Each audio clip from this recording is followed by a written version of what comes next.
মুক্তিযোদ্ধাদের নাতিপুতিরাও পাবে না, তাহলে কি রাজাকারের নাতিপুতিরা পাবে?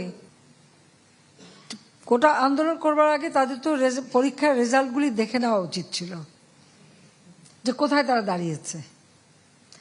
আর দ্বিতীয় কথাটা হচ্ছে, মুক্তিযুদ্ধের বিরুদ্ধে আর মুক্তিযুদ্ধের বিরুদ্ধে এত ক্ষোভ কেন? মুক্তিযোদ্ধাদের নাতিপুতিরাও পাবে না, তাহলে কি রাজাকারের নাতিপুতিরা পাবে? সেটা আমার প্রশ্ন, দেশবাসীর কাছে প্রশ্ন, যে রাজাকারের নাতিপুতিরা সব কিছু পাবে, মুক্তিযোদ্ধারা পাবে না। অপরাধটা কি?